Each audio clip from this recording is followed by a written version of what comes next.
So, for everybody out there who might think that money is evil and it's something that is bad to have, I'm not with you on that. We need to be responsible about money. We need to have money. We don't have to set it up as a god, but we need to know that we need it to live and to survive and to enjoy life. And there are certain things you need to do that. And I'm just going to hit a few things.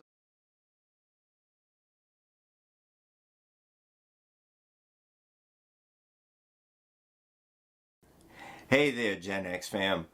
Hope everybody's well and having a good time, especially after the Labor Day holiday. Today, what I want to talk to you about is financial pain that comes from financial stress. And that pain can manifest itself in many ways. It can, first of all, cause real conflict inside of a marriage because one person may be thinking everything's okay from their point of view, like this is normal, and the other person might be saying this is not normal. I don't interpret it this way. And then there's a clash there. So when two people are not on the same page, it can cause that pain. It can also cause pain to the children because if they're constantly seeing mom and dad fighting, or even in a single parent household, seeing mom or dad stressed out over money, that leaves a mark and it leaves a lasting impression on them that can infect them for the rest of their lives. It can also cause them to make decisions that are unhealthy as far as money is concerned later on in their adult life. It can affect your job performance because you're preoccupied with the problems of bill collectors, or I need a raise, I need to make more money because I can't make ends meet. It can affect your health because it can give you high blood pressure, it can give you heart disease, it can cause sleepless nights, and then you're waking up groggy in the morning, your body hasn't had enough sleep, restful sleep to repair itself, and your health can slowly and gradually decline. You prematurely age because of it. So for everybody out there who might think that money is evil and it's something that is bad to have, I'm not with you on that. We need to be responsible about money. We need to have money. We don't have to set it up as a god, but we need to know that we need it to live and to survive and to enjoy life.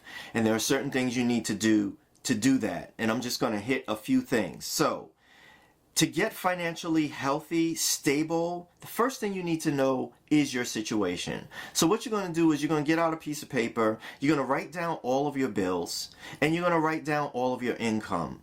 And if there's more bills than income, you got to start cutting. And once you finish cutting, if there's still not enough to come in, the only other thing you can do is raise your income. So you got to get a second job. You might have to change careers. You might have to start a side hustle. You got to bring in more money. And you have to have a conversation with your spouse, if there is one, on how to do that and make that happen. Next, you have to set up a spending plan. How are you going to make your dollars do what they need to do before the month begins rather than wondering what happened after the month ends? That's a surefire recipe for stress. Next, you have to put together certain savings accounts. You got to have an emergency fund. Remember, I always say your $1,000 beginner emergency fund is that initial goal. However, start where you are. $10 if you need to. Just develop the habit of setting aside money every time you get paid. Next, you need to take care of your debts. So you're going to pay the minimums on all the debts if you can. If you can't, we'll talk about that another time. But initially, pay all the minimums on all your debts, and then every extra dollar you can find, you're going to throw that at the smallest one and knock it out quickly. Get a win, get it out of the way. Then you're going to take all the money that you were paying to that, you're going to roll it on to the next biggest one. And you're going to do the same, rinse and repeat until you work your way through all of your debts. That's called the debt snowball method. And that's the one that I use. That's the one that I use with my clients. And that's the one I will always recommend as the best method to get debt-free as quickly and as healthy and efficiently as possible. So that's what I have for you today. Don't let pain, don't let stress destroy your life. There are things you can do about it, and those steps that I gave you are things that you can do. If you want additional help with this, please feel free to go to my website at intentionalmoneysolutions.com and schedule free time with me. On the right side of the page, there is a calendar that has access to me, and you can get a free strategy session with me, and I can help talk you through, walk you through things that you need to do to get this monkey off your back. Because fun and financial fitness are not mutually exclusive. We need to be able to enjoy life, and we deserve to do it pain-free as far as our finances are concerned. All right, guys, that's it for today. You guys have a great one, and I'll talk to you again soon.